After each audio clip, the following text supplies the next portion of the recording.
आ गया जी हमारा कार्तिक पूर्णिमा।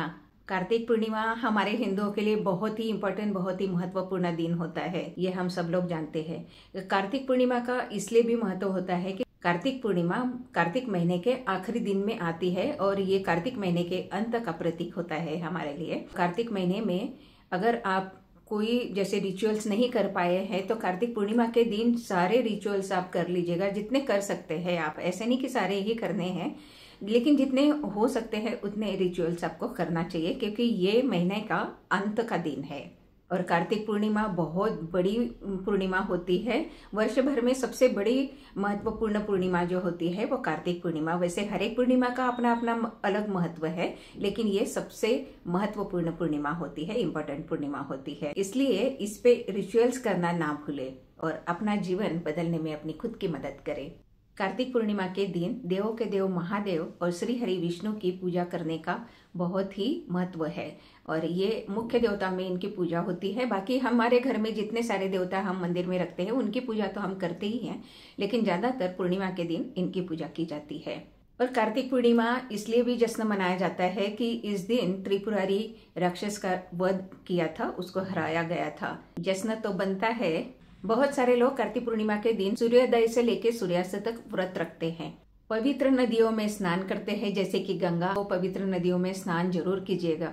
अगर गंगा आपके पास में है तो जरूर स्नान कीजिएगा। अगर आप कोई पवित्र नदी आपके पास में नहीं है तो आप घर में स्पिरिचुअल बाथ भी आप ले सकते हैं। स्पिरिचुअल बाथ का वीडियो अपने चैनल के ऊपर है, उसका लिंक मैं नीचे डिस्क्रिप्शन बॉक्स में दे दूंगी। आप इस दिन जरूरतमंद को दान भी कर सकते हैं। इस दिन दीपदान का और अन्नदान का या वस्त्र दान का या और जो भी मतलब जिस बंदे की जैसी जरूरत है उनकी जरूरत के हिसाब से आप उनको दान दे सकते हैं, ताकि आपको वो दान फलीभूत हो।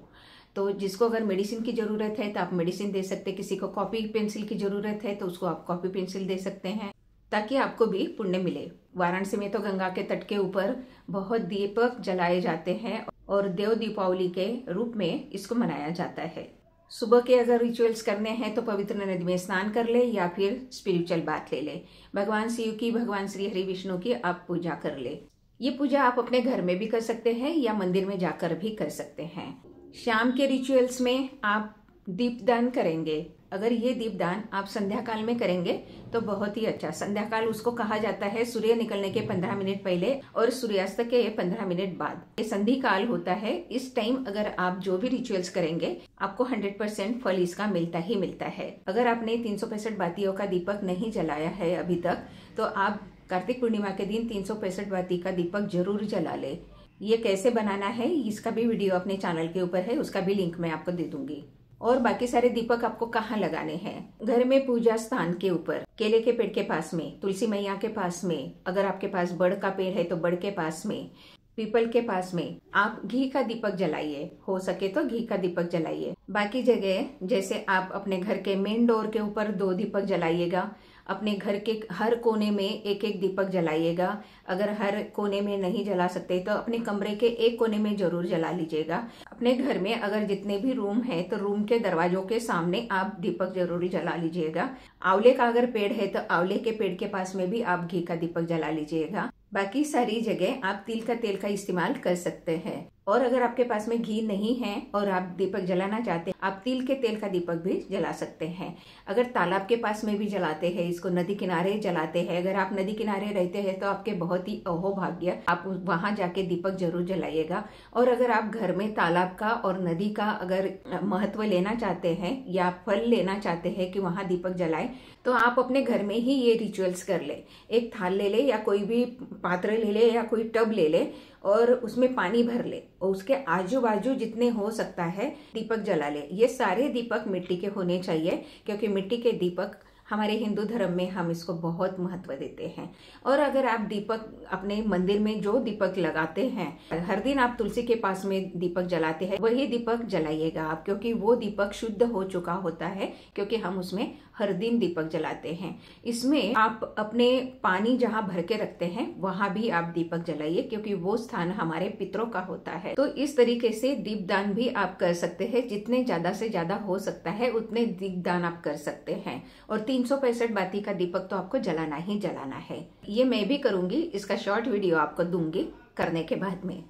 उसके बाद में शिव की और बाकी सारे अपने भगवान की पूजा करें, आरती करें, प्रसाद बांटे। अगर आप हवन करना चाहते हैं तो आप हवन करें। इस दिन आप सत्यनारायण की पूजा कर सकते हैं, सत्यनारायण की कथा भी करें, पूजा भी करें। मैं करती हूँ, हर पूर्णिमा के दिन मैं सत्यनारायण की कथा जरूर करती हूँ अपने घर में। हो सके तो मैं हवन भी करती हूँ। और इस दिन खीर जरूर बनानी है, मिठाई में खीर जरूर बनानी है, खीर का भोग लगाना है और वही खीर चंद्रमा की रोशनी में जरूर रखनी है, ताकि वो चंद्रमा की रोशनी से चार्ज हो जाएगी। और अगर आप उस खीर को खाते हैं तो आपके सारे रोग दूर हो जाएंगे और आप स्वस्थ महसूस करेंगे। तो ये खीर जरूर बनानी है, खुद भी खाना है और अपने परिवार को भी खिलाना है। जहाँ आपने धन स्थान बनाया हुआ है वहां भी एक दीपक जला सकते हैं, लेकिन अगर दीपक नहीं जला पा रहे हैं तो दीपक से आप उसकी आरती ही कर दीजिएगा। आरती करके धूप दीप दिखा दीजिएगा, तो वहां भी पॉजिटिव एनर्जी आ जाएगी।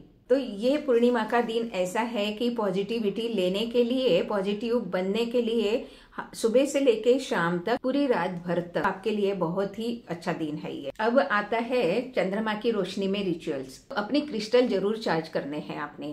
क्रिस्टल आपके पास में जो भी हो वो सारे क्रिस्टल्स एक प्लेट में रख लीजिएगा और वो प्लेट जहाँ चंद्रमा की रोशनी आती है वहां रख लीजिएगा। चंद्रमा जी को प्रार्थना कीजिएगा कि मेरे क्रिस्टल में आप अपनी रोशनी दे के इनको चार्ज कर दीजिएगा। वैसे ही मून वाटर बनाना ना भूलना, मून वाटर भी जरूर बनाना है, क्योंकि ये बहुत ही इम्पोर्टेंट और फुल ऑफ द पावर जिसको कहते हैं वो वाली पूर्णिमा है। तो इसलिए इस दिन मून वाटर भी जरूर बनाना है। और मून वाटर कैसे बनाना है ये तो आपको पता ही है। एक कांच के कंटेनर में या कांच के बॉटल में जल भर लीजिएगा और वो जल रोशनी में रख दीजिएगा। और उसके बाद में आप प्रभु को प्रार्थना कीजिएगा कि मेरे क्रिस्टल्स और मेरे ये मून वाटर पे ऊपर आप अपनी रोशनी डाल के उसको चार्ज कर दीजिएगा। और वहीं बैठकर आप मेडिटेशन भी कर सकते हैं, मंत्र जाप भी कर सकते हैं। मंत्र जाप आप माला पे कर सकते हैं, या नहीं है तो अपने 5 मिनट कर ले, 10 मिनट कर ले, जैसे आपके पास में टाइम है। मंत्र जाप आप श्री हरि विष्णु का कर सकते हैं, शिव जी का कर सकते हैं, या आप अपने गुरु का कर सकते हैं, चंद्रमा का कर सकते हैं। जैसे आप करना चाहे उस तरीके से आप मंत्र जाप कर सकते हैं। और एक रिचुअल बहुत ही इम्पोर्टेंट, जैसे फुल ऑफ चंद्रमा उदय हो गया उसके बाद में कम से कम 10 मिनट, 15 मिनट, 20 मिनट आप चंद्र स्नान जरूर लीजिएगा। और उनकी जो रोशनी पड़ेगी वो अपने शरीर के ऊपर आने दीजिएगा और महसूस कीजिएगा पूरी शांति, पूरा सुख, पूरा रोग, आप निरोगी हो चुके हैं और आपको चंद्रमा की रोशनी में बहुत ही शीतलता मिल रही है। तो इस तरीके से आप उस चंद्रमा की रोशनी को जरूर आत्मसात कर लीजिएगा, जरूर अपने शरीर के ऊपर लीजिएगा और आपको बहुत अच्छा लगेगा।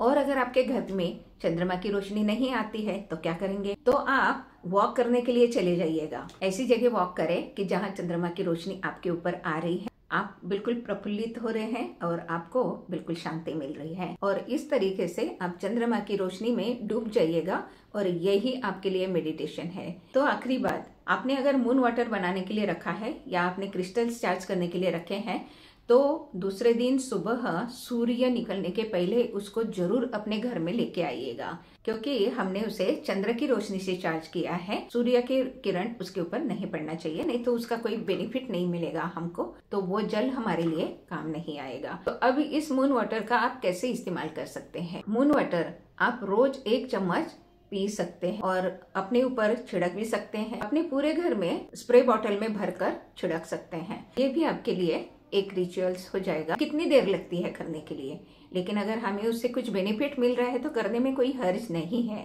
इस दिन हमारे अपने घर की निगेटिविटी दूर जरूर करनी है, क्योंकि हमने अभी तक तो देखे दिवाली गई है तो दिवाली में तो सब दूर साफ सुथरा किया हुआ है, पूरा घर साफ किया है, लेकिन फिर भी पूर्णिमा के दिन जरूर साफ करना है। और नमक के पानी से पोछा घर में जरूर लगाना है। इसके लिए समुद्री नमक हो, सेंधा नमक हो, अगर ये भी नहीं है तो कम से कम सिंपल नमक तो हमारे घर में होता ही है, क्योंकि उसके बिना हमारा खाना ही नहीं बनेगा। तो इसलिए नमक के पानी का पोछा लगा लीजिएगा। अगर आप स्पिरिचुअल बात नहीं ले पा रहे हैं तो नमक के पानी से भी नहा लीजिएगा और अपना ऑरा जरूर साफ कर लीजिएगा। ऑरा कैसे साफ करना है, ऑरा कैसे क्लीन करना है, इसके भी बहुत सारे वीडियोस मेरे चैनल के ऊपर हैं, आप जाके देख सकते हैं। उसमें ऑरा साफ करने के लिए सॉल्ट बाथ भी लिया जाता है, तो जरूर आप देखिएगा। छोटी छोटी चीजों से हमें बहुत बड़ा बड़ा फायदा मिलता है, इसलिए हमें ये चीजें एन वक्त के ऊपर कर लेना चाहिए, क्योंकि वक्त के बाद में करेंगे तो उसका इफेक्ट नहीं हमें मिलेगा। जिस टाइम जो चीज करनी है तो वही चीज करनी चाहिए। अगर आपको कोई सरदर्द हो रहा है, आप उसी टाइम मेडिसिन लेते हो, बाद में नहीं लेते हो ना, तो इसीलिए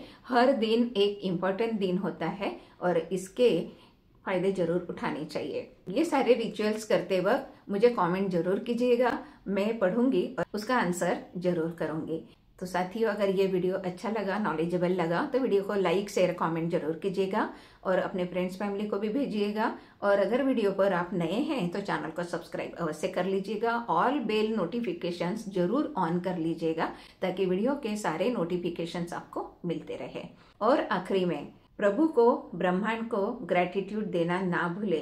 thank you universe, thank you universe, thank you universe.